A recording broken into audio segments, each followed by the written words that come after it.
بعد دعا کیوں کی گئی؟ آپ بتائیں۔ اللہ رب العزت نے بھی مغفرت کرنے کی انتہا کر دی۔ انتہا کرنے کے باوجود بھی اگر آدمی قدر نہ کرے تو پھر غصہ آئے گا یا نہیں؟ بسم اللہ الرحمن الرحیم۔ السلام علیکم ورحمۃ اللہ وبرکاتہ۔ محترم ناظرین، امید کرتی ہوں آپ جہاں بھی ہوں گے خوش ہوں گے، خیر و عافیت سے ہوں گے۔ محترم ناظرین، آج میں جو خاص عمل لے کر آئی ہوں آپ کی خدمت میں، یہ عمل بنیادی طور پر ایک آیت پر مشتمل ہے اور یہ خاص عمل حضرت علی رضی اللہ عنہ سے منقول ہے۔ حضرت علی رضی اللہ عنہ نے فرمایا، جب بھی آپ پر کوئی سخت پریشانی آ جائے، جب بھی آپ کو کسی مسئلے کا سامنا کرنا پڑے، کوئی بہت بڑی پریشانی ہو جو ختم نہ ہوتی ہو، تو اس ایک آیت کو پڑھنا شروع کر دو۔ اللہ تعالیٰ کے فضل و کرم سے فرشتے جو ہیں وہ آسمان سے اترنا شروع ہو جائیں گے آپ کی خدمت کے لیے، یعنی آپ کا جو بھی مسئلہ ہوگا، آپ کی جو بھی پریشانی ہوگی، وہ اللہ پاک کی غیبی مدد سے ضرور حل ہو جائے گی۔ حضرت علی رضی اللہ عنہ نے لوگوں کے بے شمار مسائل کے حل کے لیے بہت ہی پیارے پیارے اعمال بتائے۔ آج کا جو عمل ہے یہ بھی حضرت علی رضی اللہ عنہ سے منقول ہے۔ جب بھی آپ پر کوئی پریشانی آ جائے، کسی مسئلے سے آپ دو چار ہوں، کوئی سخت ترین مصیبت ہو جو حل نہ ہو رہی ہو، تو اس ایک آیت کو پڑھنا شروع کر دو۔ آیت یہ ہے، حسبنا اللہ و نعم الوکیل، اللہ ہمارے لیے کافی ہے اور وہ بہترین کارساز ہے۔ آپ نے ایک دن میں اس آیت کو 1000 بار پڑھنا ہے۔ انشاءاللہ تعالی اس ایک آیت کو پڑھنے کی بدولت سے بہت جلدی جو فرشتے ہیں وہ آپ کی مدد کے لیے آسمان سے اترنا شروع ہو جائیں گے۔ آپ کی جو بھی پریشانی ہوگی، جو بھی آپ کا مسئلہ ہوگا، وہ اللہ پاک کی غیبی مدد سے ضرور حل ہو جائے گا۔ حضرت ابن عباس کا بیان ہے، حسبنا اللہ و نعم الوکیل کا کلمہ حضرت ابراہیم علیہ السلام نے اس وقت کہا تھا جب انہیں آگ میں ڈالا گیا تو اللہ تعالیٰ نے آگ کو ٹھنڈک اور سلامتی والی بنا دیا۔ جیسا کہ آپ جانتے ہیں، زندگی پھولوں کی سٹیج نہیں ہے۔ زندگی میں ہر انسان کو کبھی نہ کسی مسائل کا سامنا کرنا پڑتا ہے، چاہے وہ کوئی کروڑ پتی یا ارب پتی ہی کیوں نہ ہو۔ کبھی بیٹی کے رشتے کا مسئلہ، کبھی کاروبار میں نقصان یا کبھی ڈپریشن کا شکار ہو جانا، اس طرح سے اور بھی کئی مسائل ہیں جس میں انسان کبھی نہ کبھی مبتلا ہوتا ہے۔ بعض دفعہ یہ اللہ تعالیٰ کی طرف سے آزمائش بھی ہوتی ہے۔ ہم آپ کو ایک ایسا عمل بتائیں گے جو کہ آپ کو روز کرنا ہے، جو ہے بھی آسان، اور اس عمل کو کرنے میں مشکل سے 1 منٹ بھی نہیں لگے گا۔ کرنا آپ نے یہ ہے، روزانہ تیسرے کلمے کی ایک تسبیح پڑھنا اپنا معمول بنا لیں۔ اس کی برکت سے آپ کی تمام پریشانیوں اور مسائل حل ہوتے چلے جائیں گے۔ نیز نماز کی پابندی شرط ہے۔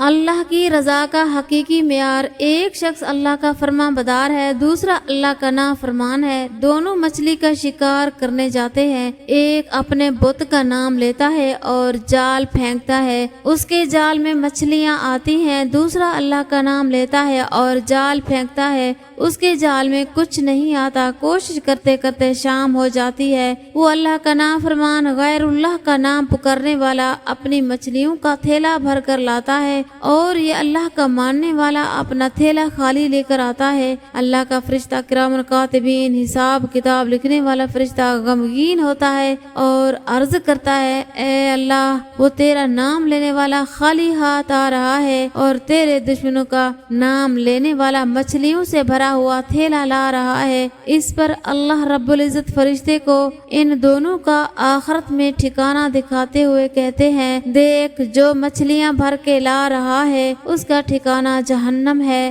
مچھلیاں اس کے کس کام کی، اور جو خالی ہاتھ آ رہا ہے اس کا مسکن یہ جنت ہے اور اس کا کوئی بدل نہیں۔ جسے ہم کہتے ہیں وہ اتنے نافرمان ہیں لیکن پھر بھی مزے کر رہے ہیں، اور یہ اتنے فرما بدار ہیں پھر بھی تکلیفوں میں مبتلا ہیں۔ ارے اللہ کے یہاں مقبولیت اور پسندگی کا معیار کچھ اور ہے، وہ حکیم ذات ہے، حکیم۔ رسول اللہ صلی اللہ علیہ وآلہ وسلم کی وصیت۔ حضرت ابو درداء رضی اللہ تعالیٰ عنہ فرماتے ہیں، مجھے رسول اللہ صلی اللہ علیہ وآلہ وسلم نے وصیت فرمائی، اللہ کے ساتھ کسی کو شریک نہ کرنا، اگرچہ تیرے ٹکڑے ٹکڑے کر دیے جائیں، تجھے جلا دیا جائے، اور قصدن فرض نماز نہ چھوڑنا، کیونکہ جس نے قصدن نماز چھوڑ دی اس سے اللہ کا ذمہ بری ہو گیا۔ اور شراب مت پینا کیونکہ وہ برائی کی جڑ ہے۔ والدین کی اطاعت کرنا، حتیٰ کہ اگر وہ حکم دیں کہ اپنی ملکیت میں سے تمام چیزیں انہیں دے دو تو دے دینا۔ حکمرانوں سے لڑائی مت کرنا، اگرچہ تم سمجھو کہ تم ہی حق پر اور حکمرانی کے زیادہ حقدار ہو۔ لڑائی میں نہ بھاگنا چاہیے، تم ہلاک ہو جاؤ گے اور تمہارے ساتھی فرار ہو جائیں گے۔ گھر والوں پر اپنی وسعت کے مطابق خرچ کرتے رہنا، انبیاء کے واسطے ان سے لکڑی نہ ہٹانا اور انہیں اللہ تعالی سے ڈراتے رہنا۔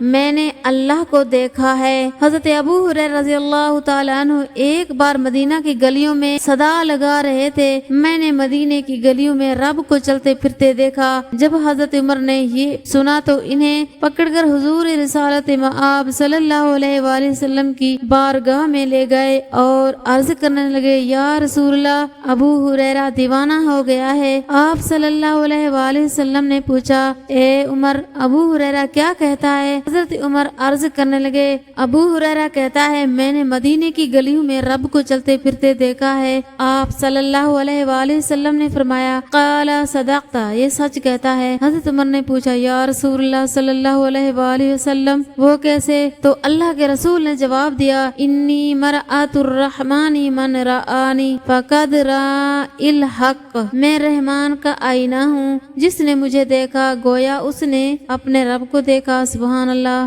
آپ بتائیں کہ اللہ رب العزت نے بھی مغفرت کرنے کی انتہا کر دی، انتہا کرنے کے باوجود بھی اگر کوئی آدمی قدر نہ کرے تو پھر غصہ آئے گا یا نہیں؟ چنانچہ فرشتے کو بھیج دیا، جاؤ میرے محبوب کے سامنے اور کہو برباد ہو جائے وہ شخص جس نے رمضان کا مہینہ پایا اور اپنی مغفرت نہ کروائی۔ جب ہم مغفرت پر تلے ہوئے ہیں پھر بھی یہ مغفرت کا کوئی بہانہ نہیں اپناتا تو اس کی طرح شکی اور بدبخت کوئی نہیں۔ چنانچہ محبوب کے سامنے جبریل علیہ السلام آئے اور انہوں نے بد دعا کی۔ اللہ کے محبوب صلی اللہ علیہ وآلہ وسلم نے اس پر آمین کی مہر لگا دی۔ جب اس حدیث کو پڑھتے ہیں تو حیران ہو جاتے ہیں، یا اللہ، بچے سے جب ماں ناراض ہو تب بھی اگر اس بچہ کو کوئی برا بھلا یا بد دعا دے رہا ہو تو ماں آمین نہیں کہتی، غصہ میں آ جاتی ہے، تو کون ہوتا ہے بد دعا دینے والا؟ تو نبی علیہ الصلوۃ والسلام تو 1000 ماں سے زیادہ امت پر شفیق ہیں، جو تہجد میں روتے تھے اور ہر موقع پر اللہ سے امت کی مغفرت کے لیے دعا مانگتے تھے، تو یہ کیسے ہو گیا کہ اس کے محبوب نے اس بد دعا پر آمین کہہ دی؟ علماء نے لکھا ہے، حقیقت میں اللہ تعالیٰ نے مغفرت کے بہانوں کی حد کر دی تھی، اس کے باوجود جس نے اپنی مغفرت کا کوئی بہانہ نہ اپنایا تو باقی وہ شکی اور بدبخت ہے۔ لہٰذا اللہ کے محبوب نے بھی آمین کی مہر لگا دی۔ لہٰذا ہمیں چاہیے رمضان المبارک میں اپنے لیے بخشش کا کوئی بہانہ ضرور بنائیں۔ بخشش کے جتنے بہانے بتلائے ہیں ان کو استعمال کریں اور اللہ تعالیٰ سے اپنی بخشش مانگیں۔ اللہ تعالیٰ قادر ہے، وہ ایک عمل پر بھی سب گناہ معاف کر سکتا ہے۔ جس کو چاہے کھینچ لے رحمت میں، وہ جس کو چاہے بھیج دے جنت میں۔ سبحان اللہ۔ اللہ پاک ہم سب کو نیک عمل کرنے کی توفیق عطا فرمائے، آمین۔